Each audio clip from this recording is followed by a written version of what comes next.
जयांचे केलिया स्मरण होय सकळ विधींचे अधिकरण तेच दुसरी चरण श्री गुरूंचे मस्तकही पायावरी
सत्याच्या निमित्तानं आम्ही तर मंदिरामध्ये जमलेलो.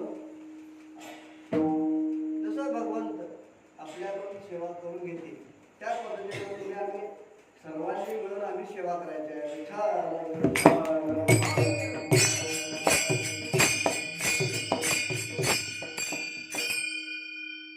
त्या सेवेमध्ये आपण काय पाहिजे आता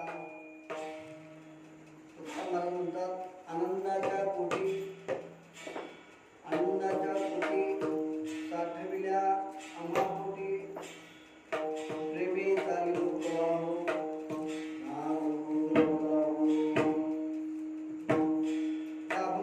महाराज सांगतात आनंदाच्या पोटी. आनंदाच्या म्हणजे आनंद याचा अर्थ काय प्रत्येकाला हवा आहे. काय हवा आहे प्रत्येकाला आनंद. मग 84 लाख जन्मामध्ये प्रत्येक जन्मात आम्ही आनंद शोधू शकत कुठलाही आनंद शोधू शकत नाही. पण हा एक जन्म असा आहे की आम्हाला आनंदाचा पत्ता मिळू शकतो. कारण की नरदेह दुर्लभ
सहजासहजी मिळत नाही. सहजासहजी प्राप्त होत नाही. अति दुर्लभ आहे. अति दुर्लभ म्हणजे काय? सुभाषितकारांनी सांगितले 84 लाख जन्म म्हणजे काय? फक्त मनुष्य जन्म असं नाही. किडा मुंगीपासून, प्राण्यापासून, झाडाला सुद्धा एक जन्म मानलेला आहे. झाडाला सुद्धा एक जन्म मानलेला आहे. मग आम्ही जर झाडाच्या जन्मात गेलो तर इतक्याच वर्षात ते मरू शकते असं नाही. झाडाला आयुष्य मर्यादा कोणीच सांगितली नाही. कितीही वर्ष ते राहू शकते. झाड कितीही वर्ष राहू. पण झाडा जन्माला आम्ही गेलो तर आम्हाला भगवंताची प्राप्ती करता येत. पुण्य करू शकते झाड, पण भगवंताची प्राप्ती करण्याकरता जी साधना आहे ती साधना करू शकत नाही. फक्त झाडच नाही, आपण बैलाच्या जन्माला गेलो तरीही आम्हाला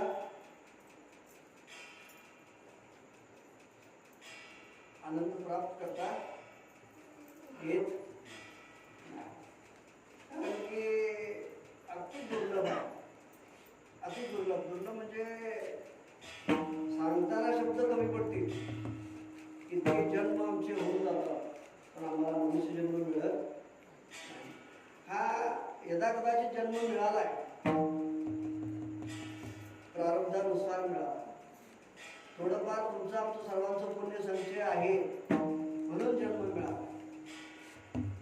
तसं अति पुण्य झालं तरी जन्म मिळत नाही आणि अति पाप झालं तरी जन्म मिळत नाही.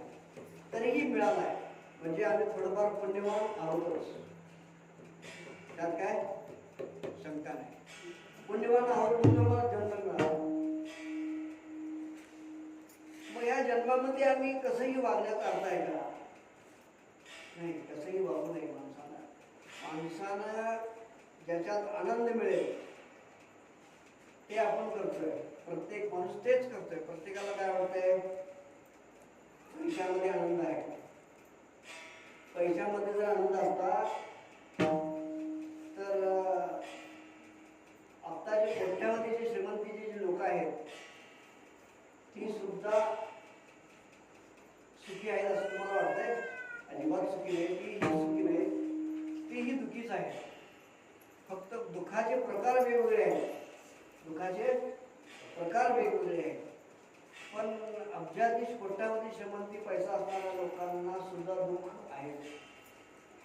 आनंद नाही. आनंद नाही हो. कोणत्याही जन्मात जावा तुम्ही आनंद नाही. मनुष्य जन्मात एक वेळ असा आनंद आहे तो फक्त भगवंताच्या सहवासात आनंद आहे. इतर कुठेही नाही. तो आपण कुठेही कट्ट्यावर बसून गप्पा मारण्याचा आनंद मिळत नाही. आपण वाटते आपल्याला त्यात आनंद आहे असं, पण नाही आनंद. पण महाराज अभिमान सांगतात आनंदाच्या आनंदाचे कोटी प्रकार आमच्या पोटात आहेत म्हणतात. कोण म्हणतात? कोण म्हणतात? तुकाराम महाराज. अगदी बरोबर आहे. म्हणजे तुम्ही ऐकताय की नाही हे समजून येत. त्याच्यामुळे मी प्रश्न विचारला कोण म्हणतात. कोणी सांगायला तयार नाही. म्हणजे आताही तुम्ही सगळी दुखीच आहात. माझ्यासह विठ्ठल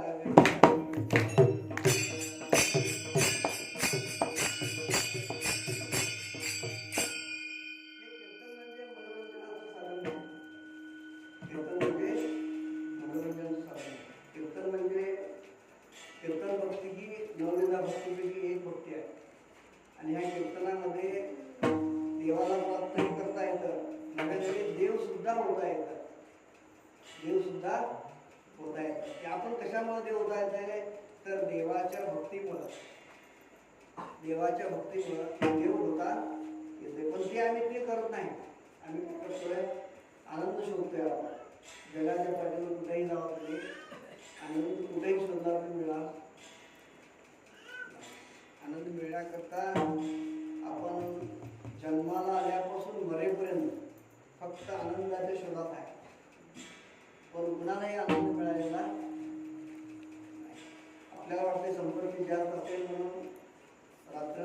संपत्ती मिळवण्याला आम्ही प्राधान्य दिलेलं असतं.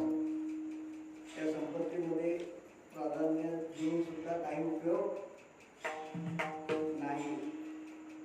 मग आम्ही देतोय असं नाही, पिढ्यानपिढी चालत आहे.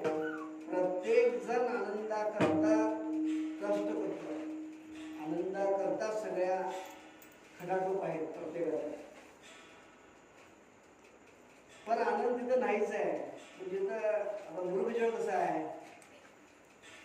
दिसायला अगदी तळ भरल्यासारखं दिसतं, पण मुळात आहे का ते नाही. मृगजळाप्रमाणेच आम्हाला ते ठिकाणी भासतो की आपण इथं आनंद आहे, तिथं आनंद आहे. माणसाला आनंद मिळण्याकरता काय नको नको ते घडवून करते, पण आनंद प्राप्त करू शकत नाही. काय करू शकत नाही तर आमची दिशाच योग्य नाही.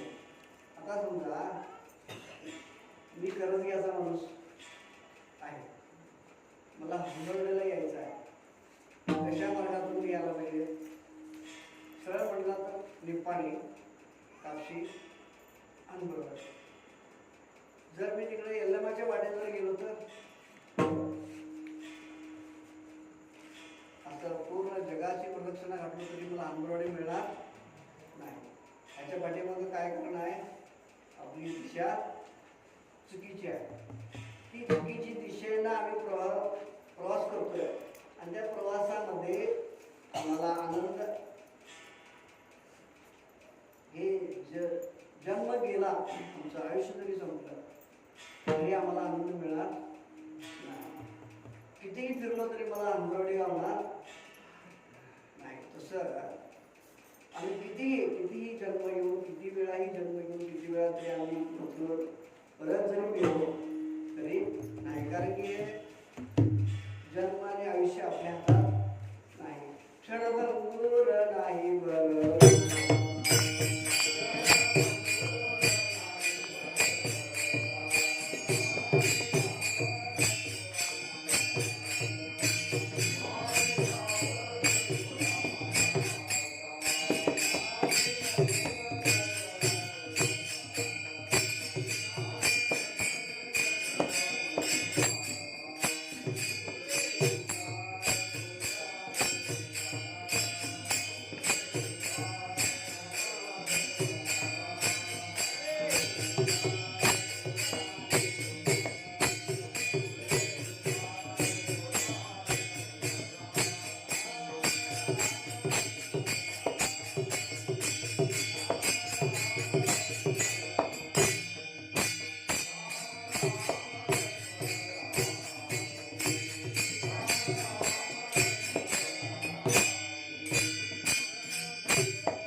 कधी क्षणात काही विलंब न होता आम्ही नाही सोडू शकतो. काय होऊ शकतोय? नाही सोडू. मग एवढं सगळं असून, माहिती असून, सगळं असून जिथं आनंद आहे ते आम्ही करत आम्ही संसाराच्याच प्रवाहात वाहून जातो. आम्हाला वाटतं संसारामध्ये खूप आनंद आहे. संसाराची व्याख्या जर पाहायला गेला तर संसाराला समुद्राची उपमा दिली. संसाराला समुद्राची अथांग समुद्र आहे. तो समुद्रामध्ये तुम्हाला गोड पाणी मिळेल का?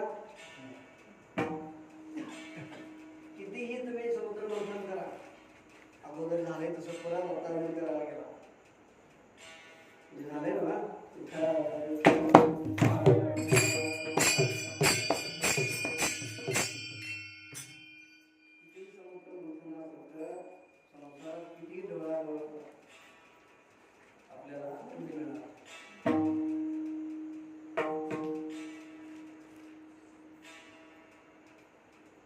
आनंद मिळण्याकरता 1000 लोक जमतील, म्हणजे 1000 लोक, मुलगा, मुलग्याच्या पाठीमागे मुलगा, मुलग्याच्या पाठीमागे मुलगा, असं 1000 लोकांचं कुटुंब झालं. किती लोकांचं? मी बोलतो ते ऐकायला आलं ना, तुम्ही बोलते मला ऐकायला येणार.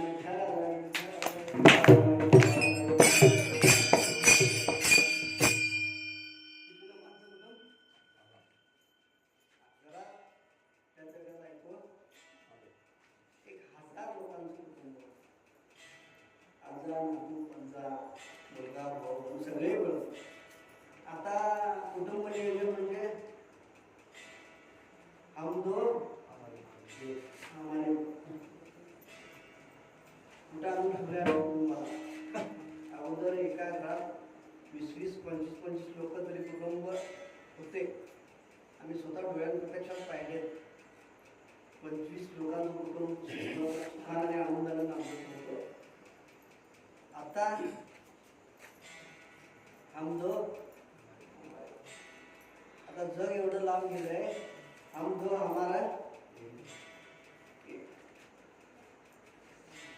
1000 लोकांचं कुटुंब कुठं आणि 3 जणांचं कुटुंब.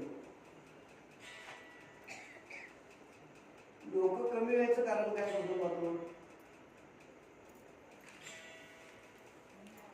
कारण काय? आनंदाच्या शोधात असल्यावर फार लोक झाले म्हणजे लई त्रास होतो. म्हणून आमचा मी विभक्त करायचा आणि आम्ही आत्मसात नाही. 1000 लोकांचं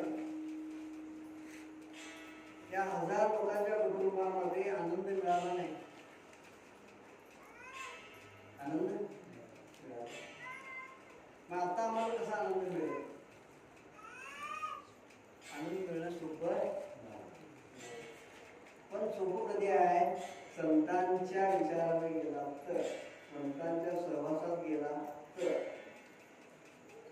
एवढा सगळा आनंद असताना कोटी प्रकार आहे म्हणून सांगतात नाव. काय सांगतात? आनंदाचे कोटी प्रकार आमच्या पोटात साठवल्या. म्हणजे उगे सांगत नाही. अनुभव आले अंगा ते या जगा, त्यांना स्वतःला अनुभव आलाय म्हणून सांगतात ते. आनंदाच्या पोटी साठविल्या आम्हा पोटी प्रेमे चालिव प्रवाह नाम 1000 लोकांचं कुटुंब असूनही आनंद मिळाला आणि अभिमानानं महाराज सांगतात कोटी प्रकार आहेत. मग इतका आनंद त्याला कशामुळे प्राप्त झाला? नाही, इतका आनंद कशामुळे प्राप्त झाला? त्यांनी देवाला आत्मसात करून घेतला.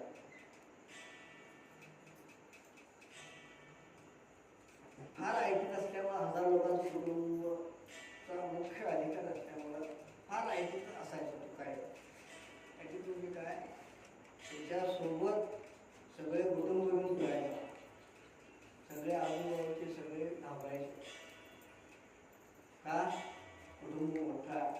कुटुंब कळ काढली तर आमचं काय चालणार नाही असं वाटायचं. मग एकदा असं तळ्यात पाणी पित जात असताना काय पाणी पित जात असताना मग बैल पकडला. तो कुटुंब म्हणजे गजेंद्र, नकर गजेंद्रचा मुख्य हत्ती. त्याचा पाय पकडला कोणी? मगरान पकडला. ते कोणी सोडविना एका भगवंताने. गुरुशिवाय भगवंत मिळत नाही म्हणून सरगुरी वाचून मग पाय पकडला. सगळे प्रयत्न करून बघितले, कोणी जवळ येईना. जिथपर्यंत शक्य आहे तिथपर्यंत खेचण्याचा प्रयत्न केला. त्या हत्तीला सोडवण्याचा प्रयत्न केला प्रत्येकाने. ज्यावेळी अशक्य झालं सगळे परत गेले. जसं आम्ही कुटुंबात सगळ्या गोष्टी आम्ही करतो, पण ज्यावेळी आपल्यावर वेळ येईल त्यावेळी कोणी नसतंय, कोणाचं कोणी नसतंय. त्या हत्तीला फार वाईट वाटलं. त्यांच्याकरता मी आयुष्य झिजवलं आणि यांच्याकरता मी सगळं करून नाही केलं, पण मला सोडवता कुणालाही जमलं नाही. त्या तळमळीनं त्या विष्णूची धावा केला हत्तीनं, आणि त्या कळकळीनं तळमळीनं जसं त्यांनी भगवंताला बोलवलं त्याच हाकेसरशी अगदी जराही विलंब न करता विष्णू प्रकट झाले. आणि प्रकट झाल्यानंतर त्या हत्तीच्या पायाला जी मगर पकडलेली त्या मगरीला सोडवलं. तो जो आनंद झाला हत्तीला तो सांगण्याच्या पलीकडे आहे, शब्दात सांगता येणार नाही. एवढा आनंद झाला का तर दुःख सुद्धा घ्यायला पडलं, तर त्या दुःखातून मुक्त केलं भगवंताला. तो जो आनंद झाला तो एक क्षणाचा आनंद. असे कोटी प्रकार तुकोबारायांच्या पोटात आहे. कोटी आनंदाच्या कोटी साठवल्या अमापोटी, पण त्याच्या कोटी आनंद आहेत. मग ते एकटा आनंद राहण्यात काय अर्थ नाही. हे सगळं विश्व, हे सगळं जग आनंदित व्हावं आणि सगळं आनंद व्हावं म्हणून त्यांनी गाथा लिहिली आणि गाथेतून जगाला उपदेश केला. काय म्हणून? आनंदाच्या पोटी साठविल्या अमापोटी रे बेचालीन प्रवाह नाम म्हणजे आनंदाच्या कोटी प्रकारामध्ये सगळ्यात प्राधान्य आम्ही कशाला दिलो? नाम ऊक लवलाहो, नामाचा जप केला नाही. आम्ही काय केला? आम्ही वासनेत बुडालो, आम्ही कामात बुडालो, आम्ही क्रोधात बुडालो, आम्ही अहंकारामध्ये बुडालो. नाथ महाराज एका ठिकाणी सांगतात, वासना बायको शेजारी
नका करुणाश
ह्याच्यात देव आत्मसात करतो. आम्हाला आनंद कुठं आहे हे समजतं. आनंद कुठं आहे हे समजतं. आनंद महाराज एका ठिकाणी म्हणतात, आनंद अद्वय नित्य निरामय जे का निज ध्येय योग्यांचे. आनंद कुठं आहे? आनंद अद्वय नित्य निरामय जे का निज ध्येय योग्यांचे. योग्यांचं ध्येय पांडुरंगाच्या चरणाशी आहे. काय? पांडुरंगाच्या चरणाशी आहे. त्या चरणाशीच आनंद आहे. कुठं आहे आनंद? पांडुरंगाच्या चरणाशी. ते सोडून आम्ही आनंदही पूर्ण केलं भेटणार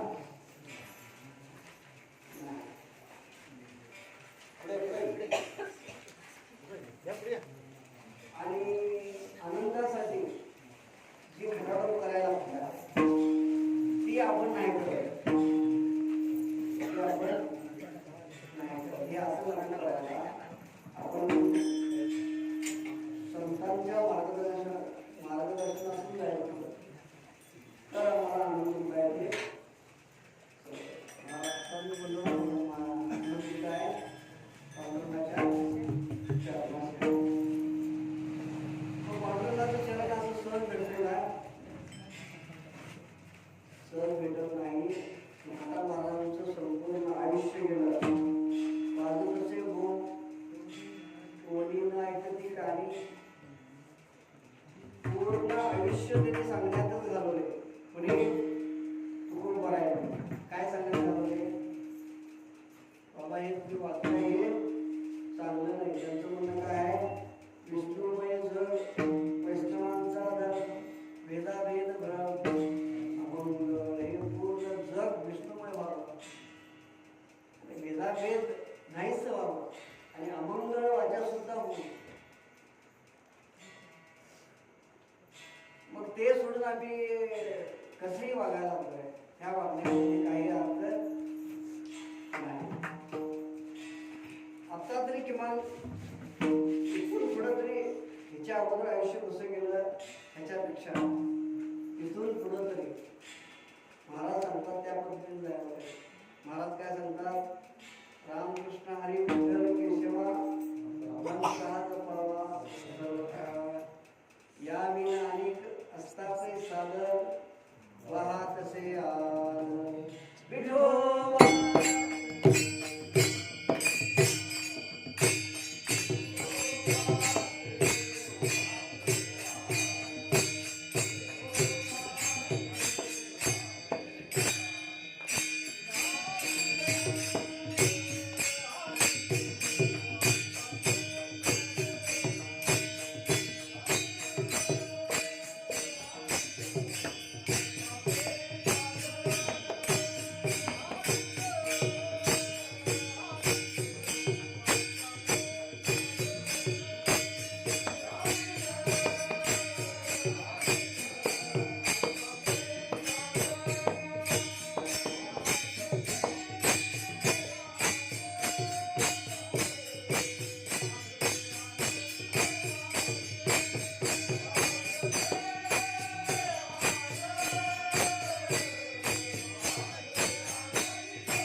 शपथ घेऊन सांगतात, आन देऊन सांगतात, दुसरं साधन नाही. का साधन नाही दुसरं? इंद्रिय सेंद्रिय देवते कोणती कृती भूते केले आपल्या मुलाशी लढते मागदेशीचे बाकीचे जे देव आहेत ते ह्या देवा इतकं सामर्थ्य त्यांच्यात नाही. का सामर्थ्य नाही हो? कारण की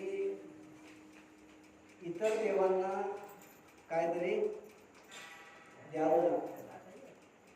इतर देवांना काहीतरी द्यावं लागतं. मग ते दिले नाही म्हणून पिडतात असं भ्रम आहे प्रत्येकाचा. पिडत नाही. आपलं अज्ञान पण आहे. कोणताही देव जर पिडणारा असेल तर तो देवच नव्हे. माणूस पिडणारा असेल, देव पिडणारा असेल तो देवच नव्हे. राक्षस म्हणायला काय हरकत नाही.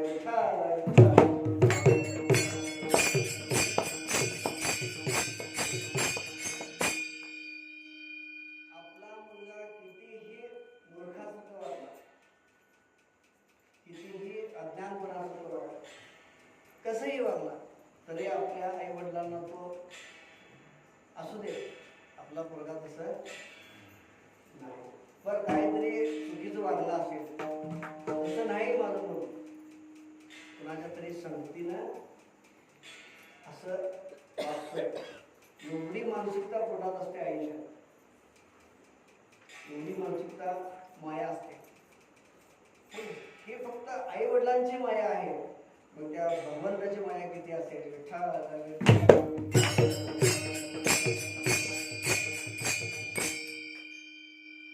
ती भेटतील का आपल्याला? नाही, ती भेटणार नाही. आम्हाला आनंदच देणार. पण पहिला एक रूढ होते. पहिला एक लग्नात आता जसं आम्ही आमंत्रण द्यायचं आणि पंचपक्वान्न बनवायचं आणि अन्नदान करायचं म्हणून प्रत्येकाला आमंत्रण द्यायचं. एक राजकन्याचं लग्न ठरलं आणि त्या लग्नाच्या वेळी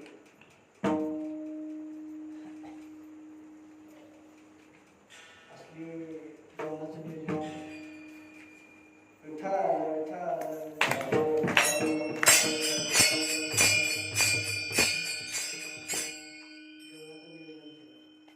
मग ज्याचं लग्न आहे ते अगदी संत विचार सभ्य धर्मानं राजकन्या असल्यामुळं नियोजन भरपूर. मग आपल्या अंगणात काही मूग जनावरांनी बांधले आणि दासीची ती जी करते, दासी सांगते ती एवढी सगळी कशाला आहे? दासी सांगते तुझं लग्न आहे आणि त्यांच्या मेजवानी करता ही सगळी सोय आहे. कशा करता? सगळं गाव सगळं आणून देत का? मेजवानी कशी दमदार. ह्याच्या डोक्यात एक वेगळं झालं का माझ्या लग्नाकरता जर यांचा बळी जात असेल तर मला हे लग्नच नको म्हणा. आणि लग्न सोडून आपल्या राज्य सोडून आपलं घर सोडून हजारो मैल दूर गेले आणि एका जंगलात राहतो. आणि त्या जंगलात दुसरं कोणी नाही, ती एकटीच. फक्त त्याच्या मनात एक ध्यास एकच होता, आपल्या रामाची कधी पाहतो. काय ध्यास होता? रामाची भेट कधी पाहतो. हो, बळी जाऊन तुमचं जीव वाचवून आपल्या लग्नाची सुद्धा जराही चिंता न करता, आपल्या आयुष्याची जराही विचार न करता अगदी तरुण वयात गेलेली मुलगी एकदम म्हातारे होईपर्यंत फक्त एक ध्यास काय, रामाची भेट कधी होईल. एकदा राम भेट झालीच, धावतो सांगते बरं काय, एकदा राम भेट झालीच. झाल्यानंतर त्या जीवाला, त्या व्यक्तीला जो आनंद झाला तो आनंद गगनात मावेन असा झाला. कारण की भेटच कोणाची झाली, पूर्ण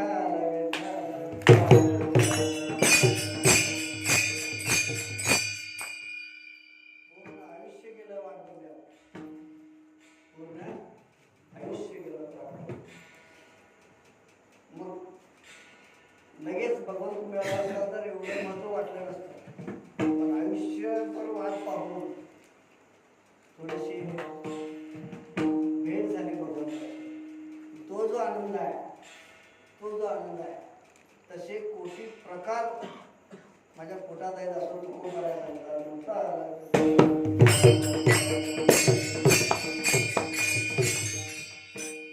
आनंदाच्या पोटी साठविल्या आम्हा पोटी प्रेम चालेल प्रवाह नाम उगलवला हो. अखंड खंडेना जीवन, अखंड खंडेना जीवन, राम कृष्ण नारायण प्रेमे चालेल प्रवाह नाम उगलवला हो. घडी ऐक्य परत्र तुका म्हणे समतीर प्रेमे चालेल प्रवाह नाम उगलवला हो.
आनंद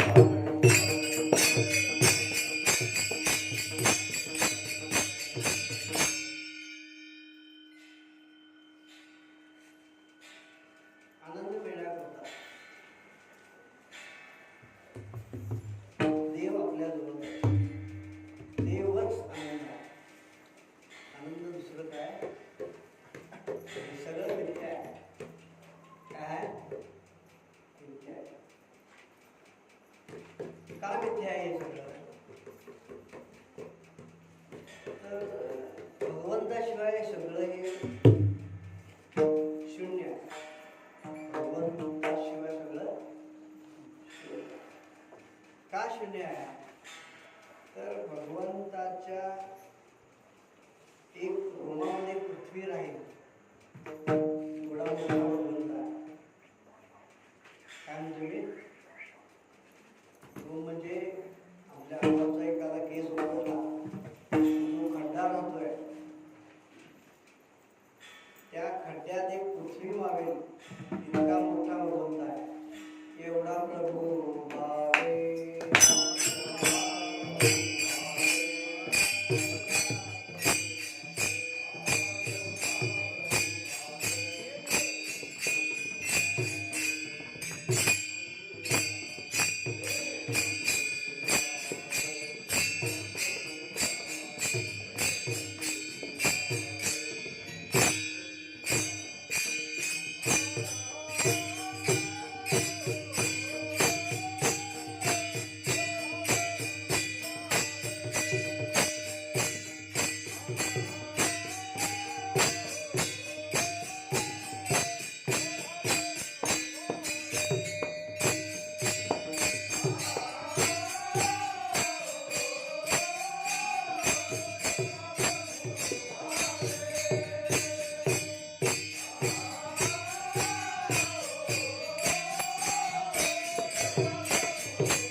इच्छा करा. पूर्वी धराविती इच्छा कशी इच्छा करा तसं देवाचं अस्तित्व. पाहायला गेला तर तो दगडही आहेच आणि पाहायला गेला तर तो देवही आहे. आपल्या भक्तीनुसार संतांनी साठविला हरी जी हृदय मंदिरी त्यांनी स्वतःच्या हृदयात साठवून घेतला. इतका तो लहानही आहे. आणि मगाशी बोलल्याप्रमाणे एक पृथ्वी त्याच्या भूम पडल्यानंतर खड्ड्यात राहील इतका मोठा तो मोठाही आहे. इतका सूक्ष्म आहे तो. डोळ्याच्या मुंगीच्या डोळ्यात बसता येईल. मुंगी किती मोठी आहे? लाल मुंगी असते बघा, ज्याला चावल्या त्यांना ते चांगलं माहिती आहे. किती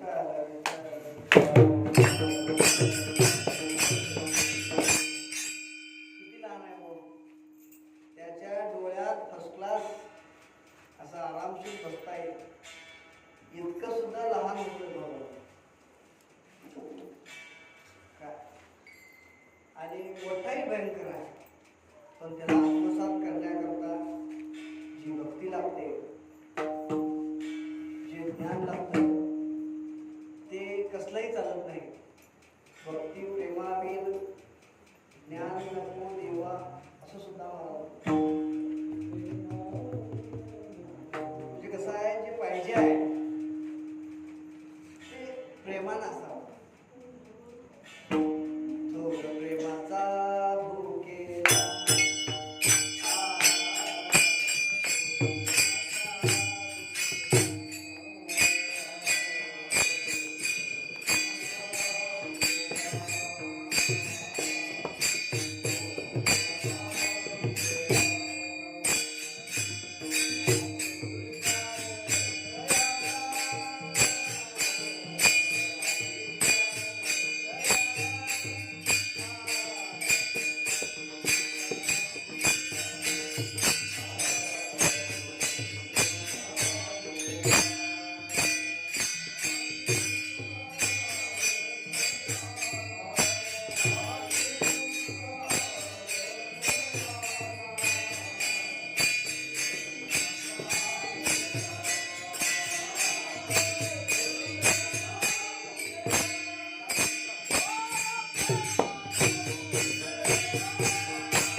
जे नको आहे तेच जास्त आहे. आम्हाला प्रेम नाहीये, भक्ती आम्ही करतोय, नालाबाप्रमाणे सप्त करतोय, नामस्मरण करतोय, कांताभूषण करतोय, पारायण करतोय, हरिपाठ करतोय, सगळं सगळं करतोय. काय अखंड हरिनाम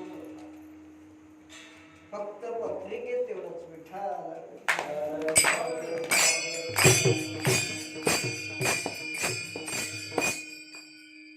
करू नये असा भाग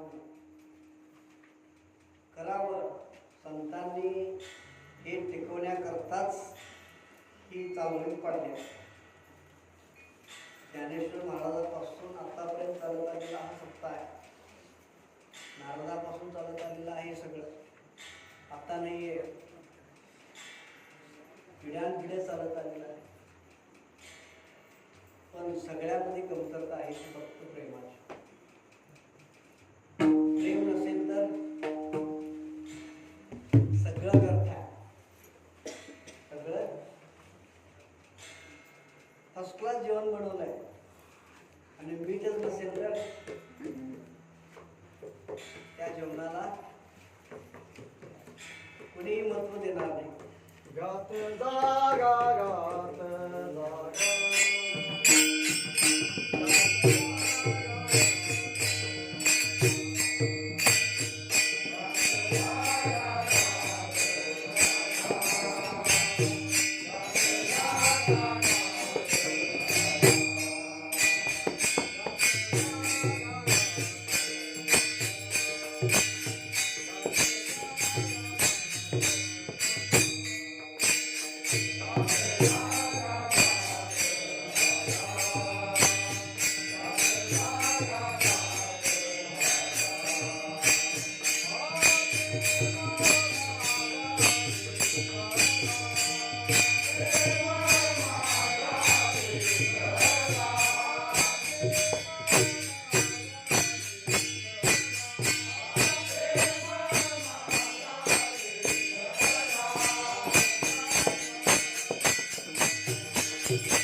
आपल्या कानाचा पडदा फार जाडीला कमी असतो. इतका जाडीला कमी असतोय की कागदाच्या निम्मा भागाला कानाचा पडदा एवढा जाड असतो. म्हणजे एवढा पातळ, अगदी पातळ. तेवढाच अंतर आहे देवात आणि आपल्याला. किती अंतर आहे? तेवढाच. देवतया जवळी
पण तो आमच्यापासून दूर का आहे तर आपल्यापाशी जे पाहिजे ते म्हणजे काय नाही, प्रेम नाही. प्रेम, आमची प्रेमाची व्याख्या वेगळीच आहे. पण तीच कमतरता बनवून टाकते. तुमच्याजवळ देव का नाही त्याच्याकडे राजसू यज्ञ केला. कुणी?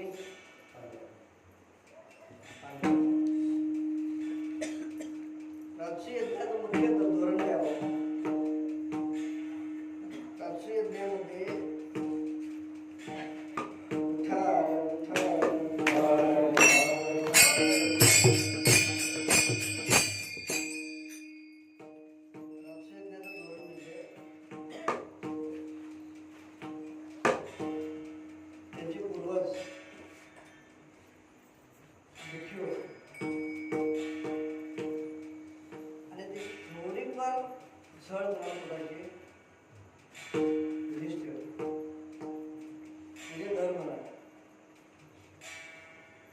आपली व्याख्या मानसिकता काय असेल ते कृष्णासमोर मांडली. सांगितलं तुम्ही यज्ञ करा. त्यांनी यज्ञ करायचं नियोजन सगळं यथेच्छ पद्धतीने जीवनाचं नियोजन. प्रत्येकाला ते यज्ञाचं नियोजन असं होतं, माणूस जेवायला आला की जाताना काय मानसिकता करेल ती सुद्धा दुखून जाईल. समजा आता 1 रुपये दक्षिणा देतात वारकऱ्यांना, तसं पूर्वी 1-1 किलो सोनं द्यायचे ऋषींना वगैरे. सोनं, नाणं, हिरे, द्वारा काय राजाकडे काय कमतरता नसतेच. राजा यज्ञ करावं तर राजालाच करावं. जेवायला घालायचं, सोनं नाणं हे सगळं दान करायचं. ह्या दानानं प्रत्येकाला थोडंफार समाधान वाटायचं. कारण कसं आहे, संपत्ती बिना कष्टाची मिळाल्याची फार आनंद होतो.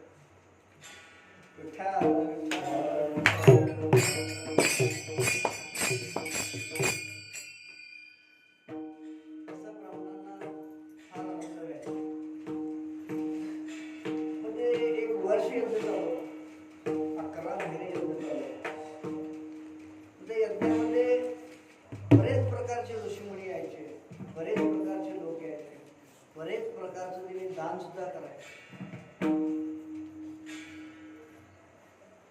मग थोड्याशा वेळेला का असताना पण ग नावाचा प्रवेश केला त्यांच्या मनात.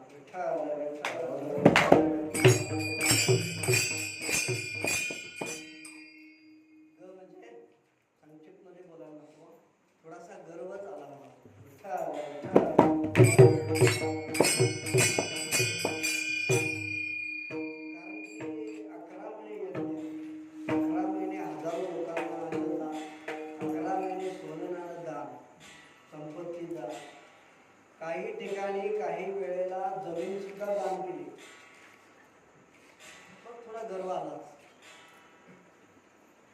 चालू असताना पत्रोळ्या काढायचं काम कोणी घेतलं?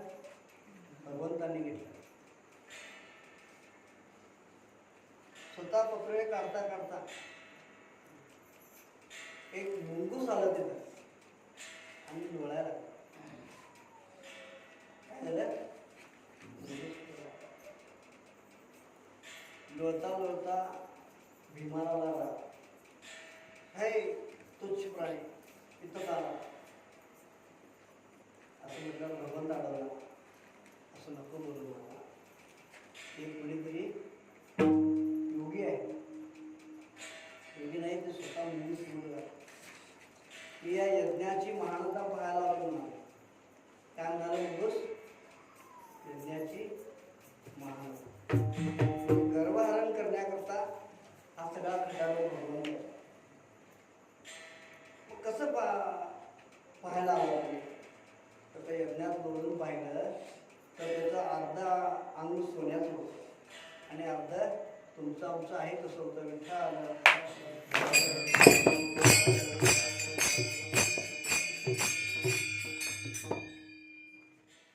त्या यज्ञामध्ये लोळत असताना प्रत्येकाला एक आश्चर्य वाटलं. एक तर त्याचं अंग सोन्याचं आहे अर्ध, दुसरं म्हणजे ते आमच्यासोबत बोलतंय. सगळ्यांना काय समजेल? म्हणजे सरळ सांगितलं, तुमचा हा यज्ञ इतका महान नाही. स्पष्ट सांगितलं. का सांगितलं ते महान नाही म्हणून? तर माझा अर्धा अंग सोन्याचं आहे, ते पूर्ण सोन्याचं होईल ह्याच उद्देशाने मी हे यज्ञाला आलो. विठ्ठल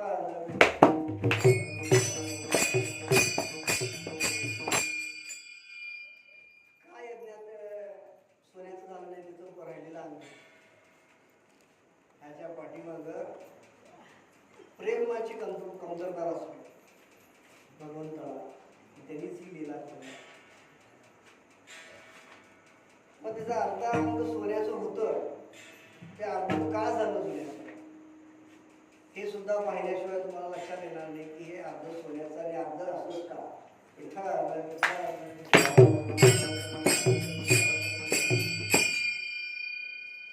एक गरीब ब्राह्मण आणि त्यांचा एक नियम होता. काय नियम होता? कोणत्याही गरीब एखाद्या माणसाला बोलवून त्याच्यासोबत आपण जेवायचो, हा नियम असा होता त्या ब्राह्मणाचा. हा नियम बरेच दिवस चालू होता. मग एके दिवशी काय झालं, एकदा फार फार म्हणजे फार इतकी बेकार अवस्था झाली की त्यांना अन्नच मिळालं. म्हणजे ते ब्राह्मण तुला आपल्यासारखं कामाला जाणार नाही, कोणीतरी पूजेला सत्यनारायणला वेळ बोलवलं तर जाणार, नाहीतर नाही. तरीही त्यांचा नियम होता, बाहेरच्या एका कोणत्याही माणसाला आम्ही जेवण घालायचं. एकदा अवस्था अशी झाली, घरात अन्नच नाही. त्याने मागून आणलं. घरात किती होते? ते 4 जण होते आणि 5वा माणूस बरोबर आला. असे दररोज 5 जण होते, पण एकच माणसाचं पोट भरेल इतकंच अन्न मिळालं. किती? एकच माणसाचं पोट भरेल इतकंच अन्न मिळालं. मुख्य ब्राह्मण होता तो त्याच्यात 4 भाग केला. 4 भाग केला. मान्य लक्षात आलं, आपला नियम मोडायला नको, 5वाही भाग करायचा म्हणजे. आणि 5 भाग केले त्याच्यात. एका ताटामध्ये एकच माणूस मनसोक्त जेवू शकतोय, एवढंच जेवण आहे. त्याच जेवणात 5 भाग केले म्हणजे वाटणीला किती आला तर विचार करायला.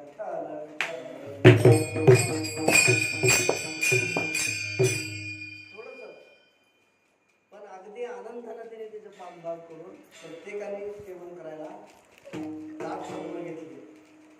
पण 5वा आलेला होता तो 5 दिवस उपाशी होता. किती दिवस? पटकन ताट समोर आल्या पटाला खाल्ला. अजून भूक लागली. भाग ते एकटंच कुणी त्या पाचव्या माणसा खाले, तरी सुद्धा यांना दुःख वाटलं नाही. अगदी आनंदानं त्यांनी ते सगळं त्याला दिलं. त्याला दिल्यानंतर भगवंत प्रकट झाला आणि प्रकटच झाला. प्रकट झाला, दर्शन दिलं आणि त्या ब्राह्मणाला सगळ्यांना वैकुंठाला घेऊन गेले. ते हे सगळा प्रकार पाहत होतं ते मुंगूस. आणि ते मुंगूस जिथं भगवंत प्रकट झाले तिथं लोळलंय. तिथं असं म्हणजे आनंदाने उड्या मारला. त्याच यज्ञामध्ये तो एक मोठा यज्ञचा प्रकार झाला. त्याच यज्ञामध्ये तुमचा अर्ध अंग सोन्याचं झालेलं, तेच पूर्ण अंग सोन्याचं व्हावं म्हणून आयुष्यभर भरकटत होतं ते. पण ह्या यज्ञामध्ये प्रयत्न करून बघितला, हा सुद्धा यज्ञ निष्फळ ठरला.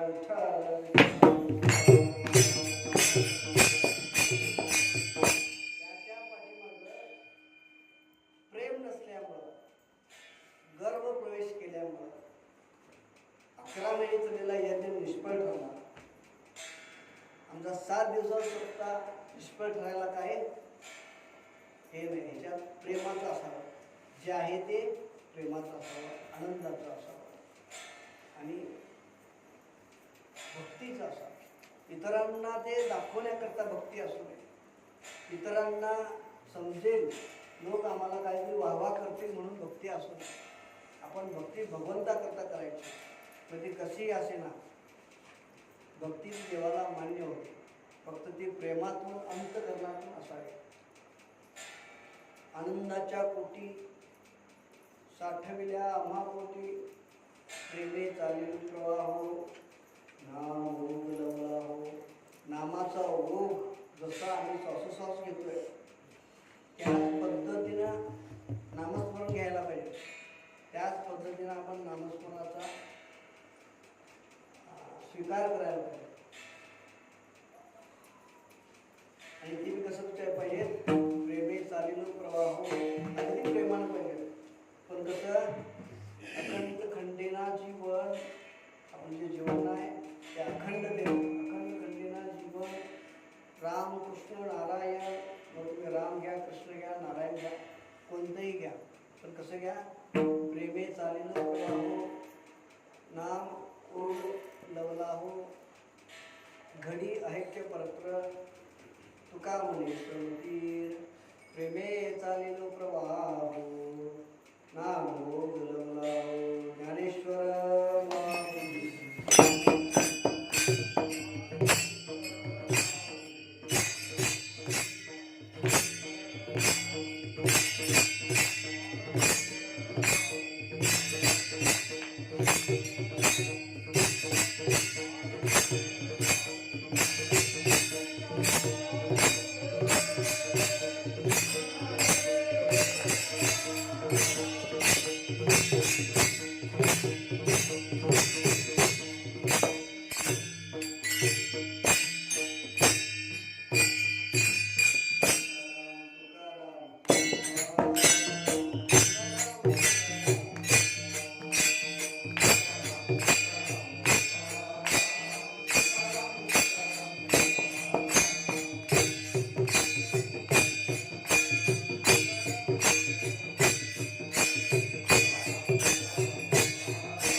पोटी साठविल्या महापोटी प्रेमे चालिनो प्रवाहो नामो गुरवराहो.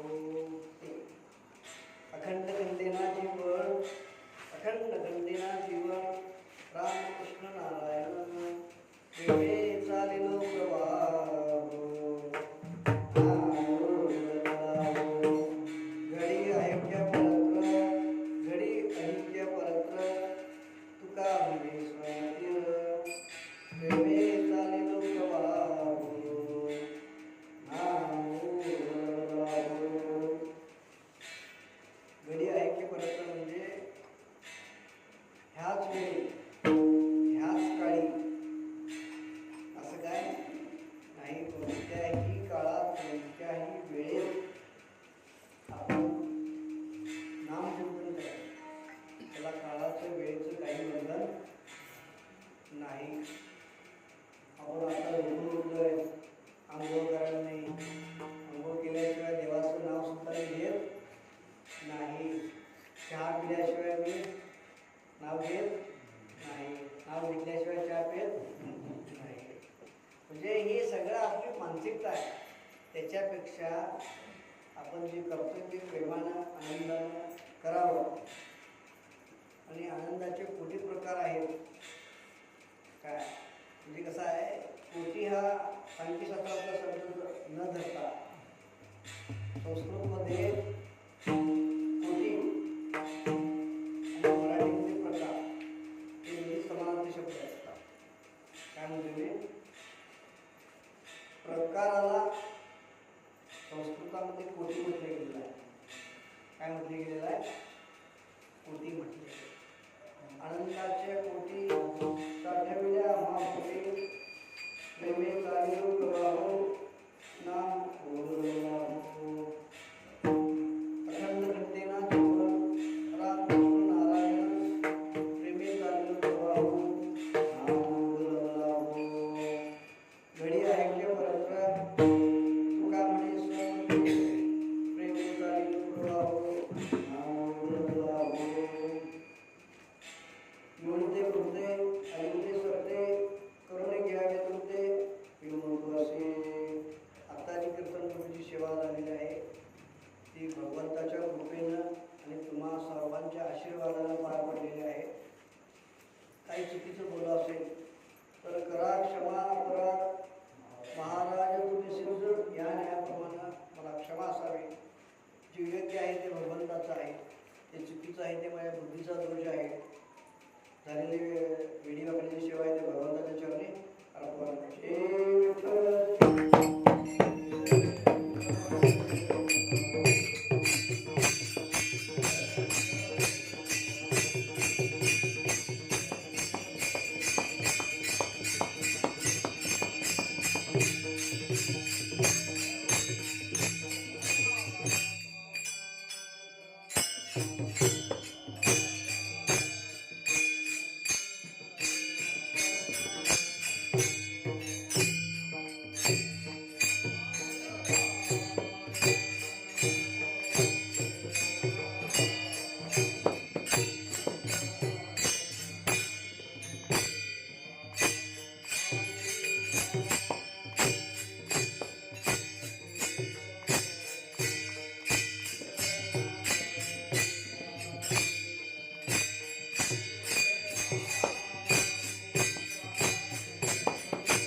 दयाची अंगी सकल काळ दयाची वैंतिमा दया विळवा दरवत दयाची नाम पापनाशी लक्ष्मी ऐसी दयाची दासी आदी गुणराशी सर्व घेतलासी तुकाश